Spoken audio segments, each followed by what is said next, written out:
नमस्कार दोस्तों, आज हम ले आए हैं एचसेट 2022 के प्रीवियस ईयर पेपर के सॉल्यूशन पार्ट 2 को, जहां हम बहुत सारे कंसेप्ट्स को सीखेंगे और ये भी देखेंगे कि कैसे क्वेश्चंस को अटेम्प्ट किया जाता है और क्या स्ट्रेटेजी हमें अपनानी चाहिए। तो शुरू करते हैं आज की हमारी वीडियो। आप सभी का स्वागत करते हैं हम हमारे अपने YouTube चैनल परफेक्ट नॉलेज पर। मैं आपका दोस्त, आपका होस्ट सुरेंद्र कुमार सर सभी का स्वागत करता हूं और जिस ध्येय के साथ हम पढ़ते हैं उस ध्येय को हम पूरा करेंगे कि पढ़ो ऐसा कि फिर पढ़ना ना पड़े। चलिए पहला क्वेश्चन देखते हैं क्या कहता है। पहला क्वेश्चन नंबर 1 कहता है, भुगतान शेष के चालू खाते में रिकॉर्ड किया जाता है, यानी कि current account of balance of payment record. आपको पता है दोस्तों कि बैलेंस ऑफ पेमेंट की जब हम बात करते हैं, बीओपी की जब हम बात करते हैं, तो बीओपी के अंदर हम दो अकाउंट्स को पढ़ते हैं। एक आप पढ़ते हैं करंट अकाउंट को, करंट अकाउंट, एक आप पढ़ते हैं कैपिटल अकाउंट को, और एक तीसरा अकाउंट भी कई बार पूछ लिया जाता है जहां हम देखते हैं कि जो भी हमारे एरर एंड ओमिशन हुए हैं उनको हम रखते हैं, एरर्स एंड ओमिशन। इस अकाउंट को हम यहां पर रखते हैं। तो मेनली दो अकाउंट आप देखते हैं, current account, capital account. Current account के अंदर हम पढ़ते हैं गुड्स के एक्सपोर्ट एंड इंपोर्ट, जिसको हम बोलते हैं trade off visible item, trade off visible item. दूसरा हम सर्विसेज की एक्सपोर्ट इंपोर्ट की बात करते हैं, जिसको हम बोलते हैं ट्रेड ऑफ इनविजिबल आइटम। तीसरा जो हम पढ़ते हैं यहां पर वो पढ़ते हैं यूनिलैटरल ट्रांसफर,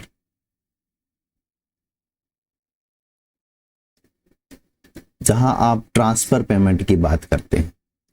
ये आप जो देखते हैं ये आप देखते हैं करंट अकाउंट के अंदर, ये आप देखते हैं करंट अकाउंट में। कैपिटल अकाउंट में आप क्या देखते हैं? कैपिटल अकाउंट में आप एफटीआई को इंक्लूड करते हैं, एफआईआई को जो है वो आप यहां इंक्लूड करते हैं, जिसमें आप पोर्टफोलियो इन्वेस्टमेंट की बात करते हैं, या फिर बोरोविंग जो आप देख रहे हैं उसको भी आप जो है यही शामिल करते हैं। लेकिन एरर एंड ओमिशन की जब हम बात करते हैं तो फिर हम यहां पर बात करते हैं कि जो भी करंट अकाउंट में और कैपिटल अकाउंट में जो भी आपकी गलतियां हैं, जो भी थोड़े बहुत जो है आपका जो मिसमैच है, उसको हम जो है एरर एंड ओमिशन अकाउंट में देख लेते हैं, यानी कि चेक कर लेते हैं, उसको करेक्ट कर लेते हैं। तो यहां आपसे पूछा गया है कि भुगतान शेष के चालू खाते में, यानी कि करंट अकाउंट में, तो आप करंट अकाउंट में देखते हैं ट्रेड ऑफ विजिबल आइटम, यानी कि गुड्स के एक्सपोर्ट एंड इंपोर्ट। क्लियर है बात? तो export of import of goods, यानी कि ये आप इसके अंदर शामिल करते हैं। फिर आप करते हैं ट्रेड ऑफ इनविजिबल आइटम, जिसमें आप सर्विसेज के एक्सपोर्ट इंपोर्ट देखते हैं। तो export and import of services, यानी कि ये भी आप जो है यहां पर देख रहे हैं। तीसरा आप यूनिलैटरल ट्रांसफर, जिसमें मैंने कहा कि आप ट्रांसफर पेमेंट्स को देखते हैं, तो यहां पर ये सीधा ही दिया हुआ है कि यूनिलैटरल ट्रांसफर, एक पक्षीय हस्तांतरण। तो यानी कि आप ये कहेंगे कि आप वस्तुओं और सेवाओं के निर्यात आयात को भी शामिल करते हैं, एक पक्षीय हस्तांतरणों को भी आप शामिल करते हैं, चालू खाते में इन सभी को आप शामिल करते हैं। तो आपका राइट आंसर आ जाएगा कि यहाँ पर सभी विकल्प जो हैं, सभी ऑप्शन जो हैं वो सही हैं। चलिए नेक्स्ट क्वेश्चन की ओर बढ़ते हैं। नेक्स्ट क्वेश्चन आपका 103rd क्वेश्चन क्या कहता है, भारत में जीएसटी कानून लागू हुआ। तो आपको पता ही है कि जीएसटी यानी कि गुड्स एंड सर्विस टैक्स 1 जुलाई 2017 को ये लागू हुआ। यहां आपको आंसर तो सीधा मिल ही गया है कि 1 जुलाई 2017। लेकिन जो जीएसटी है वो किस प्रकार का टैक्स है? कई बार ये क्वेश्चन जो है आपसे पूछ लिया जाता है, तो आप कहेंगे कि ये डेस्टिनेशन बेस्ड जो टैक्स है, डेस्टिनेशन बेस्ड टैक्स सिस्टम है, ठीक है। दूसरा इसको हम इनडायरेक्ट टैक्स की कैटेगरी में रखते हैं, इनडायरेक्ट टैक्स है। क्लियर है बात? और ये जो टैक्स है वो 122वां विधेयक जो है वो लाया गया था ठीक है ना। 122वां विधेयक जो है वो लेकर के आया गया था और 101वां संशोधन बना था। 101वां संशोधन बना।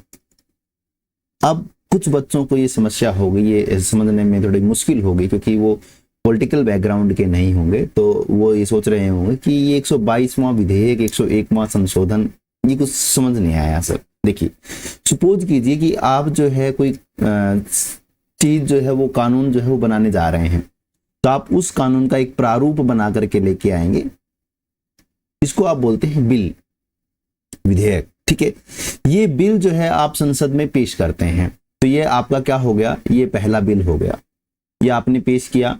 अगर तो संसद में ये पास हो गया तो ये आपका जो है वो एक्ट बन जाएगा, आपका एक्ट बन जाएगा।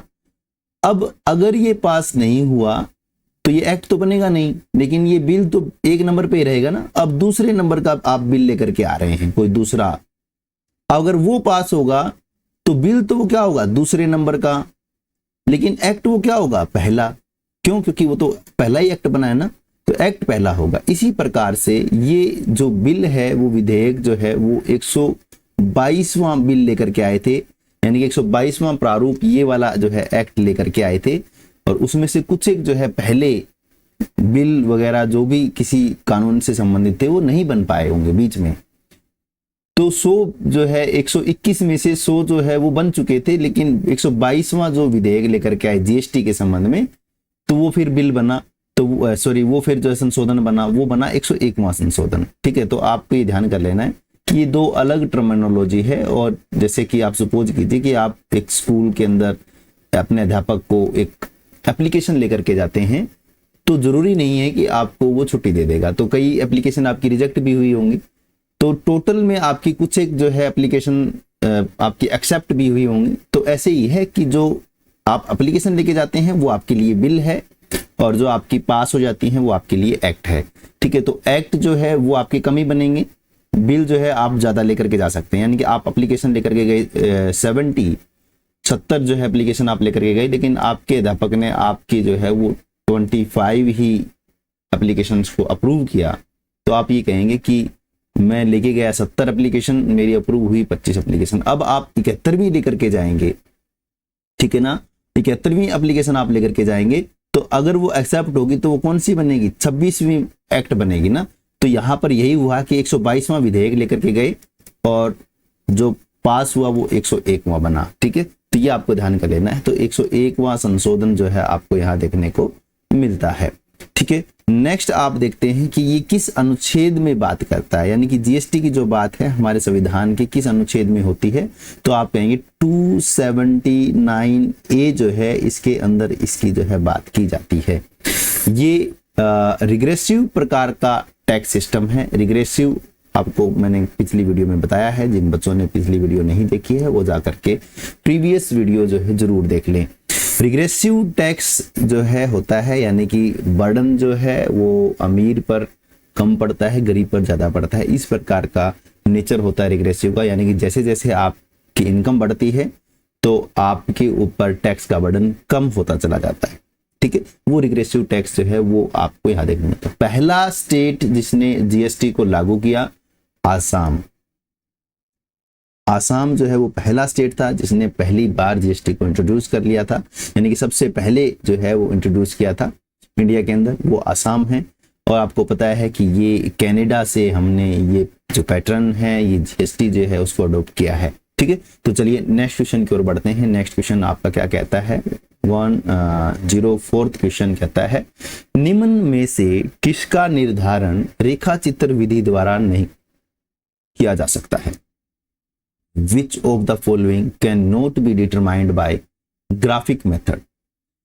किसका जो है वो रेखा चित्र विधि द्वारा नहीं किया जा सकता। तो आप देखते हैं जब मीडियन, मोड या क्वार्टाइल्स जब हम निकालते हैं तो वहां हम ग्राफिकल मेथड का इस्तेमाल कर लेते हैं।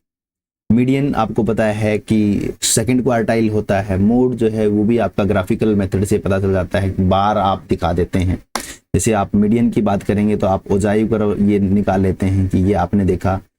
ठीक है, ये वाला मीडियन हो गया, आपने इसको ग्राफिकल मेथड से देख लिया। मोड जब आप देख रहे हैं तो आप बार ग्राफ देख रहे हैं कि ये सबसे ज्यादा बार यहाँ आया हुआ है, तो ये मोड हो गया। क्वार्टाइल जो है वो भी आप इसी प्रकार से, जैसे ओजाइव कर्व से आप या ऐसे मतलब रेखा चित्र से आप दिखा सकते हैं। लेकिन जब हम मीन निकालते हैं, अरिथमेटिक मीन की जब हम बात करते हैं, तो आप ये देखते हैं कि वहां पर हम ग्राफिकल मेथड से मीन को नहीं निकाल पाते हैं। ठीक है, तो यहाँ पर जो आपका राइट आंसर होगा वो आपका आ जाएगा ऑप्शन नंबर 1 मीन, माध्य जो है आपका यहाँ आ जाएगा। तो जहां पर हम कहते हैं जितने भी हमारे एक्स है उन सभी को हम जोड़ करके अगर नंबर ऑफ एक्स से डिवाइड कर दें तो हमारा मीन आ जाता है। तो ये फॉर्मूला आप मीन का देखते हैं। ठीक है, तो कई बुक्स में आपको जो है वो एक्स आई सिग्मा आई जो है आपको ये देखने को मिलता है, सिग्मा एक्स आई, यानी कि ये सिग्मा एन या एक्स आई का मतलब एन यहाँ पर आप देखते हैं, और मीन आपका निकल आता है। तो ऐसे फॉर्मूले आपको बुक्स में देखने को मिलते हैं। बुक्स में फॉर्मूला सेम ही है कि आपके पास जितने भी एक्स हैं उन सभी एक्स को आप जोड़ दीजिए, जोड़ करके एन से अगर आप भाग देंगे तो आपके पास मीन आ जाएगा। तो ये आप 104 का आपका आंसर आ जाएगा मीन। ठीक है, चलिए नेक्स्ट क्वेश्चन की ओर बढ़ते हैं। नेक्स्ट क्वेश्चन क्या कहता है, क्वेश्चन नंबर 105 जो है वो क्या कह रहा है, देखिए कह रहा है कि निम्न में से कौन सा एक सरकार की राजस्व प्राप्तियों का उदाहरण नहीं है। Which of the following is not an example of revenue receipt of government. ठीक है, तो आपको पता है कि जब हम बजट पढ़ते हैं, जो कि एनुअल फाइनेंशियल स्टेटमेंट के नाम से संविधान के अंदर जाना जाता है, क्योंकि संविधान में बजट शब्द का कोई प्रयोग नहीं किया गया है, उसके स्थान पर एनुअल फाइनेंशियल स्टेटमेंट इस शब्द का इस्तेमाल किया गया है। तो वहां हम देखते हैं कि बजट के अंदर हम 2 प्रकार की रिसीट पढ़ते हैं। एक तो रिसीट हम पढ़ते हैं बजट के अंदर, ये मैं थोड़ा सा आपको कर देता हूं कि बजट में आप पढ़ते हैं, एक तो आप पढ़ते हैं रेवेन्यू रिसीट और एक आप पढ़ते हैं कैपिटल रिसीट।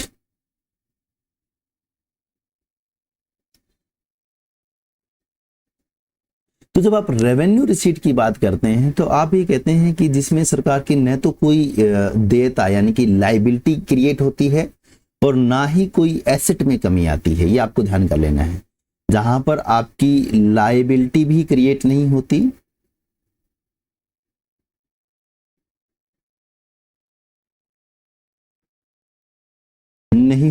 और ना ही आपके एसेट जो हैं वो कम होते हैं। लेकिन कैपिटल रिसीट जो है इसकी अपोजिट है, जहां पर आप कहेंगे कि आपकी लायबिलिटी जो है वो भी क्रिएट होगी और आपके एसेट जो हैं वो भी कम हो सकते हैं। ठीक है ना, तो यहां पे आपको देखना है कि कोई कमी नहीं आती है। ठीक है ना, यहां पर कमी नहीं। क्लियर है। तो बजट में 2 प्रकार की रिसीट आप पढ़ते हैं, रेवेन्यू रिसीट, कैपिटल रिसीट। जहां पर रेवेन्यू रिसीट का मतलब जहां पर आपकी लायबिलिटी यानी कि देयता आपकी क्रिएट नहीं होती है, एसेट आपके कम नहीं होते हैं। कैपिटल रिसीट जहां पर आपकी लायबिलिटी क्रिएट होती है और एसेट आपके जो है वो कम हो सकते हैं। क्लियर है बात। तो प्रत्यक्ष कर आप ध्यान से देखिए, जो आपका टैक्स की जब हम बात कर रहे हैं, ठीक है ना, टैक्स यानी कि यहां पर आप देखते हो कि 2 प्रकार की रेवेन्यू रिसीट हो सकती है आपकी, जिसमें से आप देखते हो एक तो टैक्स और एक आपका होता है नॉन टैक्स।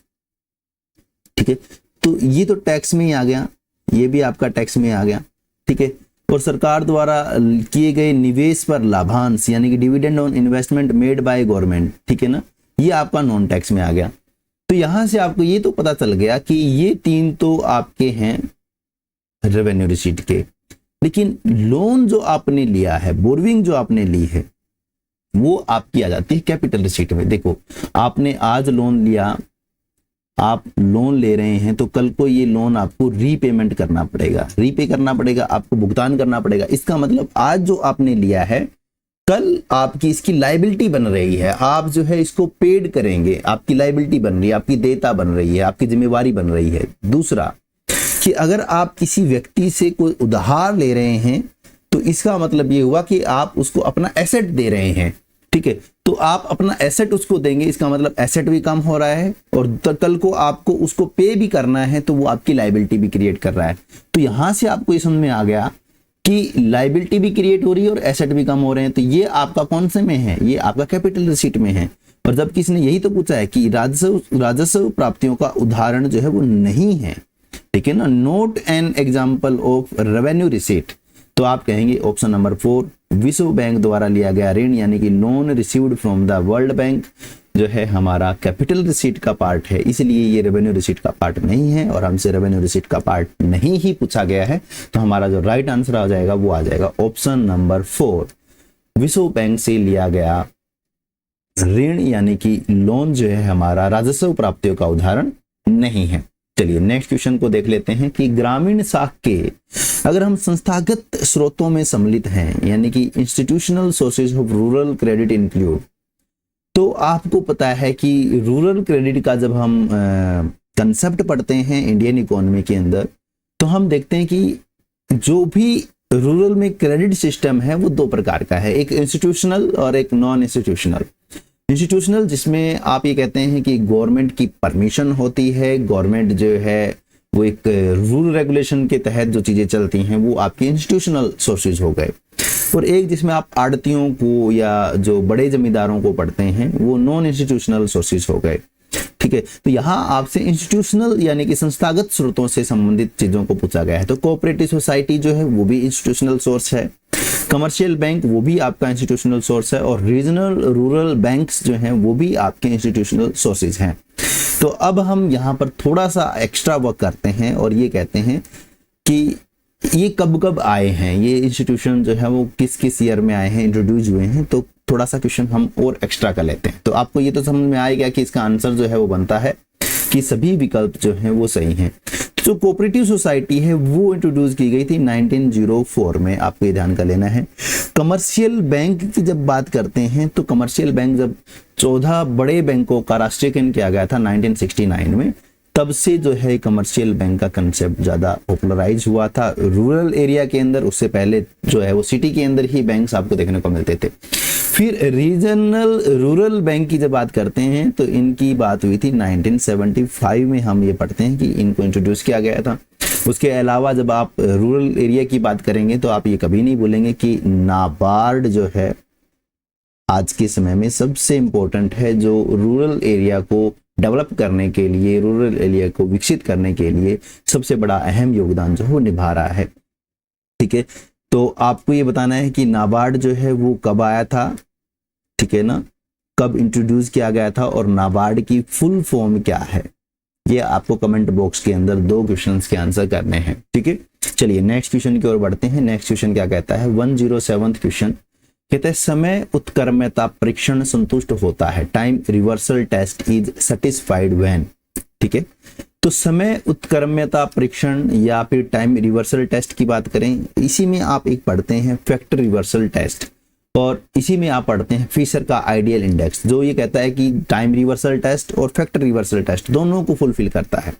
तो क्या होता है टाइम रिवर्सल टेस्ट, तो जहां पर आप ये देखते हैं कि मैं कोई ईयर ले रहा हूं P01, ठीक है, तो मैं क्या करता हूं कि इस 1 को इस 0 को इंटरचेंज कर देता हूं। ठीक है ना, जैसे मैंने कहा कि P01 इंटू में मैंने क्या कर दूंगा P10, तो इसका जो रिजल्ट है वो हमेशा क्या आना चाहिए, अगर वो मेरा इक्वल टू 1 आता है तो मैं टाइम रिवर्सल टेस्ट को सेटिस्फाई कर रहा हूं। अगर वो 1 नहीं आएगा तो मैं टाइम रिवर्सल टेस्ट को सेटिस्फाई नहीं कर रहा हूं। तो यहां पर आपका जो आंसर आ जाएगा वो आ जाएगा ऑप्शन नंबर 2, यानी कि P01 into 10 is equal to 1 जो है, यानी कि सेकंड ऑप्शन आपका यहाँ राइट आंसर आ जाएगा। तो ये जो टाइम रिवर्सल टेस्ट है ये आप पढ़ते हैं इंडेक्स नंबर में। ठीक है, इंडेक्स नंबर्स में पढ़ते हैं, जहां पर आप लास्पेयर, पास्चे, फिशर, मार्शल एजवर्थ और बाउले, ठीक है ना, इनके बारे में पढ़ते हैं।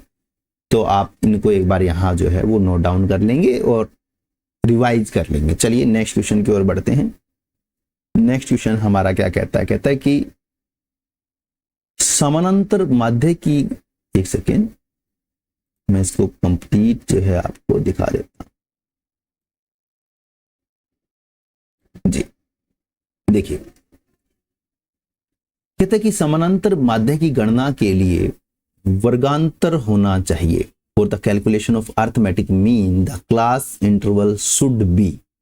ठीक है ना, कि अगर आप अर्थमेटिक मीन की बात करते हैं और क्लास इंटरवल की बात कर रहे हैं तो आपको ये पता है कि टाइम सीरीज जो है वो 3 प्रकार की होती है, यानी कि डेटा जो हम पढ़ते हैं वो 3 प्रकार से हम देखते हैं। ठीक है, टाइम सीरीज डेटा जो है हम 3 प्रकार से देखते हैं। एक आप देखते हो इंडिविजुअल सीरीज, एक आप देखते हैं डिस्क्रीट सीरीज, और एक थर्ड वन आप देखते हैं जिसको हम बोलते हैं कॉन्टिन्यूअस सीरीज। ठीक है, और जब हम कॉन्टिन्यूअस सीरीज की बात करते हैं तो वहां पर हमारा x जो है वो कुछ इस प्रकार से 0 से 10, 10 से 20, 20 to 30 इस प्रकार से, और यहाँ हमें फ्रीक्वेंसी जो है वो गिवन होती है। या तो हमें इस प्रकार से गिवन मिलेगा, या हमें ये देखने को मिल सकता है कि less than 10, less than 20, less than 30, और यहाँ पर हमें f जो है वो देखने को मिलेगा। ये हो सकता है। एक जो है हमें ये देखने को मिल सकता है कि 0.5 to 9.5 और 9.6 to, ठीक है ना, ऐसे कुछ भी 15.5, और यहां आप देखते हो 15.6 to 20.5। ठीक है, ये आपका x है, ये आपका f है। कुछ इस प्रकार से जो है आपको सीरीज देखने को मिल सकती है। या आपको ये मिल सकता है कि more than 10, more than 20, more than 30, ये आपका x होगा, ये आपको f देखने को मिल सकता है। ठीक है, तो कुछ जो है आपको ये भी देखने को मिल सकता है कि 10 to 20, 20 to 30, 30 to above, ऐसे लास्ट में सिर्फ यहाँ above देखने को मिलेगा। ये x और ये f, ये भी आपको देखने को मिल सकता है। तो आप जब इन सभी प्रकार की कॉन्टिन्यूअस सीरीज को देखते हैं जिसमें हम एक्सक्लूसिव, अनइक्वल, इक्वल, ठीक है, ये सारी चीज़ों की बात करते हैं, तो हम यहाँ पर ये देखते हैं कि इंक्लूसिव सीरीज कौन सी है, तो वहाँ हम अपना अर्थमेटिक मीन जो है वो निकाल लेते हैं। ठीक है, तो आपको ये पता होना चाहिए कि एक्सक्लूसिव सीरीज हो, अनइक्वल हो या फिर इक्वल हो, कैसी भी कंडीशन हो, हम अर्थमेटिक मीन को निकाल पाते हैं। जब इस कंडीशन की बात करते हैं तो यहाँ हम जो है फिर क्या करते हैं कि पिछले जो क्लास इंटरवल है उसी क्लास इंटरवल को आगे जो है वो फर्दर कर लेते हैं, 30 to 40 कर लेते हैं ना। तो यहाँ से हम उसको सोल्व करके और आंसर निकाल लेते हैं। तो यहाँ आपका जो आंसर आएगा कि हम अपवर्जी तरीके से भी निकाल सकते हैं, असमान तरीके से भी, और समान, कैसी भी आपकी वर्गांतर श्रेणी क्यों ना हो, हम मीन को जो है इजिली निकाल सकते हैं, पॉसिबल है। ठीक है, तो आपका राइट आंसर आ जाएगा ऑप्शन नंबर 4, जिसमें आपके सभी जो तरीके हैं, इंटरवल है, उनमें आपका मीन निकालना पॉसिबल है। ठीक है, चलिए नेक्स्ट क्वेश्चन की ओर बढ़ते हैं। नेक्स्ट क्वेश्चन आपका क्या कहता है? कहता है मुद्रा पूर्ति के संदर्भ में निम्न में से कौन सा कथन सही नहीं है? Which of the following statement is incorrect regarding money supply? तो मनी सप्लाई की जब हम बात करते हैं, आपको पता ही है मनी सप्लाई में हम 4 कंसेप्ट पढ़ते हैं, M1, M2, M3, M4, है ना, ये 4 पढ़ते हैं। तो क्या कहता है एक बार देख लेते हैं कि कहता है कि द मुद्रा पूर्ति एक स्टॉक चर है, the supply of money is a stock variable. ठीक है, आपको इनकरेक्ट फाइंड आउट करना है। तो मैं आपको एक बात बताना चाहता हूं कि आपने कंसेप्ट पढ़े हैं, एक तो जिसको हम बोलते हैं स्टॉक और एक जिसको हम बोल देते हैं फ्लो। ठीक है ना, फ्लो का मतलब एक पीरियड ऑफ टाइम की बात करता है ना, पीरियड ऑफ टाइम। और जब आप स्टॉक की बात करते हैं तो आप पॉइंट ऑफ टाइम की बात करते हैं, पॉइंट ऑफ टाइम। तो आपने शायद आज तक ये नहीं सुना होगा और ना ही आपको शायद ये पता होगा। अगर पता है तो बहुत अच्छी बात है, नहीं पता है तो आज आपको वो चीज का पता चल जाएगा कि मुद्रा पूर्ति जब हम देखते हैं तो हम ऐसे करते हैं कि आज सपोज कीजिए 31 मार्च है, तो मैं कहूंगा कि 31 मार्च, ठीक है ना, समय 12:00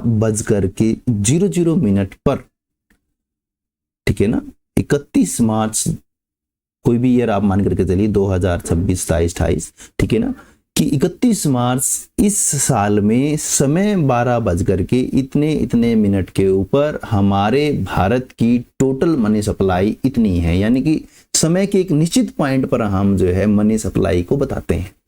ठीक है, तो आपको ये पता होना चाहिए क्या क्या हमने, जब हमने टाइम को इसकी चीज में बता दिया तो हमने पॉइंट ऑफ टाइम की बात कर दी, तो यहाँ पे समय को भी इंक्लूड किया जाता है।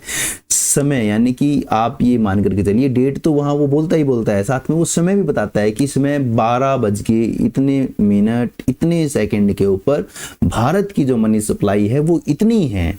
ठीक है, तो पॉइंट ऑफ टाइम की बात कर रहा है, तो मुद्रा पूर्ति जो है वो एक स्ट्रक्चर है, ये सही है, लेकिन आपको सही नहीं देखना है। ठीक है, दूसरा देखिए, मुद्रा पूर्ति का कोई समय आयाम नहीं होता। The supply of money does not have any time dimension. तो ऐसी कोई टाइम डायमेंशन वहां आपको जैसे पीरियड ऑफ टाइम आपको देखने को नहीं मिलता है, क्योंकि ये तो एक पॉइंट ऑफ टाइम की बात कर रहा है। ठीक है, तो आप ये कहेंगे कि यस ये भी सही है। तीसरा कहता है कि M3 जो है is the most widely use measure of money supply. M3 जो है मुद्रा पूर्ति का सबसे व्यापक रूप है जो प्रयोग में लिया जाने वाला माप है, तो आप कहते हैं यस ये भी आपका सही है। फोर्थ आप देखते हैं कि M4 जो है मुद्रा पूर्ति का सबसे तरल माप है। नहीं, आपको मैंने पिछली वीडियो में ही बताया था कि M1 जो है वो सबसे मोस्ट लिक्विड है और M4 जो है वो लीस्ट लिक्विड है। ठीक है ना, तो आप ये कहेंगे कि मोस्ट लिक्विड क्या है M1, M1 के बाद में आपका M2, M2 के बाद में आपका M3 और M3 के बाद में आपका M4। तो मोस्ट लिक्विड ये आपको ध्यान कर लेना है, और ये आपका जो है वो लीस्ट लिक्विड। ठीक है, तो ये आपका सबसे तरल माप नहीं है, तो आपको जो सही नहीं है वही बताना है, तो ऑप्शन नंबर 4 जो आपका यहाँ राइट आंसर आ जाएगा। ठीक है, चलिए नेक्स्ट क्वेश्चन की ओर बढ़ते हैं। नेक्स्ट क्वेश्चन हमारा क्या कहता है देख लेते हैं। 110 जो क्वेश्चन है वो हमारा क्या कहता है विचरण गुणांक का मान 100% से बड़ा होता है जब, लेकिन the value of coefficient of variation exceed 100% when. तो जब हम कोफिशिएंट ऑफ वेरिएशन की बात करते हैं तो हमें पता है कि कोफिशिएंट ऑफ वेरिएशन हम ऐसे निकालते हैं कि CV is equal to standard deviation divide by mean.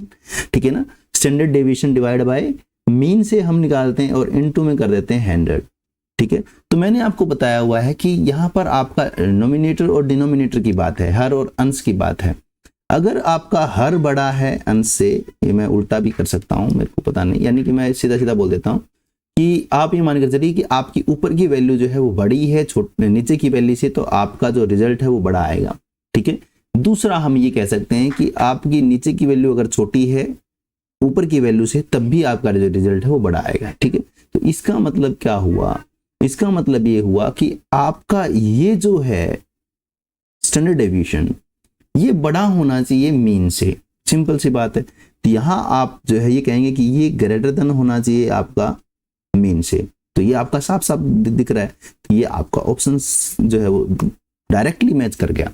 ठीक है, तो आप ये कहेंगे कि सेकंड ऑप्शन जो है हमारा यहाँ राइट आंसर हो जाएगा। क्लियर है बात, तो आपको ये पता ही है कि अगर ऊपर का बड़ा तो टोटल रिजल्ट आपका बड़ा, अगर नीचे का छोटा तो रिजल्ट आपका बड़ा। ठीक है, तो आप ये कहेंगे ऊपर का बड़ा होना चाहिए नीचे के बजाय, तो आप कहेंगे कि ये बड़ा होना चाहिए नीचे के बजाय। ठीक है, तो आपका आंसर जो है यही आ जाता है। ठीक है, चलिए नेक्स्ट क्वेश्चन की ओर बढ़ते हैं। नेक्स्ट क्वेश्चन आपका 111 क्वेश्चन क्या कहता है, कहता है वर्ष 2021 में मानव विकास सूचकांक HDI में भारत का स्थान है। तो 2021 के अंदर भारत का जो स्थान था वो 132वां स्थान था HDI के मामले में, ये आपको ध्यान कर लेना है। ठीक है, और अब हम थोड़ा सा HDI के बारे में देख लेते हैं कि HDI जो है वो इंट्रोड्यूस किया गया था 1990 में, और महबूब उल हक जो कि पाकिस्तानी इकोनॉमिस्ट हैं, और डॉक्टर अमर्त्य सेन जो कि इंडियन इकोनॉमिस्ट हैं, इन दोनों ने मिलकर के HDI जो है वो इजाद किया, ह्यूमन डेवलपमेंट इंडेक्स HDI, और ये UNDP द्वारा जो है इसकी रिपोर्ट पेश की जाती है। 1990 से जो है इस रिपोर्ट को UNDP द्वारा पेश किया जाता है। तो भारत की जो रैंक थी 2021 में वो 132 थी, 23-24 में वो 134 हो गई थी, ये आपको ध्यान कर लेना है। फिर से अब जो है वो 132 के आसपास ही है। ठीक है, तो आप ये थोड़ा सा ध्यान करेंगे। चलिए नेक्स्ट क्वेश्चन की ओर चलते हैं। 112 जो क्वेश्चन है वो क्या कहता है, कहता है कि आर्थिक सर्वेक्षण 2019-20 के अनुसार विश्व बैंक की 2019 में व्यापार करने में आसानी रैंकिंग में भारत का स्थान है। ठीक है, तो आपको ये ध्यान कर लेना है कि जो भी इकोनॉमिक सर्वे आते हैं, अब जो इकोनॉमिक सर्वे आया हुआ होगा रिसेंटली, आप उसको पढ़ेंगे। ठीक है, लेकिन मैं अभी इसका एक आंसर कर देता हूं कि व्यापार करने में आसानी यानी कि ईज ऑफ डूइंग। ठीक है ना, एक रिपोर्ट जो है वो वर्ल्ड बैंक के द्वारा पेश की जाती थी। ठीक है ना, according to the economic survey 2019-20 India's position in World Bank's ease of doing business. ठीक है ना, ease of doing business ranking in 2019। तो मैं आपको बता दूं कि ये जो रैंकिंग है वो लगभग 2019-20 या इस टाइम पीरियड के दौरान एक ही रही थी, मतलब एक कहने का मतलब कि सेम रही थी, 63rd। ठीक है, तो ये तो आपको ध्यान कर लेना कि 63rd रैंकिंग थी इंडिया की, 63वां स्थान था बिजनेस को ईज ऑफ डूइंग बिजनेस करने के लिए, यानी कि बिजनेस को शुरू करने में आसानी जो थी उसमें 63वें नंबर पे हम आते थे। ठीक है ना, ऐसे देश थे जो 63वें नंबर पर थे, यानी कि व्यापार करने में जो आसानी थी उस रैंक में हम 63वें स्थान पर खड़े थे। ठीक है, विश्व बैंक के द्वारा ये रिपोर्ट जो है वो पेश की जाती थी। तो जैसे आपको समझ में आ रहा है कि मैं बार बार बोल रहा हूँ कि पेश की जाती थी, तो 2021 में, ठीक है ना, 2021 में जो है वर्ल्ड बैंक ने ईज ऑफ डूइंग को बंद कर दिया और इसकी जगह पर अब जो है वो पेश करने लगे हैं बी रेडी। बी रेडी जो है नाम से अब वो इसको पेश करने लगे हैं, जिसको बोलते हैं हम बिजनेस रेडी। बिजनेस रेडी के नाम से जाने लगे हैं, तो आपको ये ध्यान कर लेना है। ठीक है, अभी जो है ईज ऑफ डूइंग की जगह बी रेडी, बिजनेस रेडी जो है उसको इस्तेमाल किया जाने लगा है। तो दोस्तों आज के लिए बस इतना ही, मिलते हैं हम नेक्स्ट वीडियो में, तब तक के लिए बने रहें परफेक्ट नॉलेज के साथ। आपको ये वीडियो कैसे लगा कमेंट बॉक्स में जरूर लिखिएगा और लाइक कीजिए, शेयर कीजिए, सब्सक्राइब कीजिए और अपने दोस्तों तक वीडियो को पहुंचाएं, वो भी इस प्रकार से पढ़े कि फिर उनको पढ़ना ना पड़े। तो मिलकर के करते हैं एस्टेट क्वालिफाई। जय हिंद, जय भारत। मिलते हैं नेक्स्ट वीडियो में, जुड़े रहें, लगे रहें। धन्यवाद।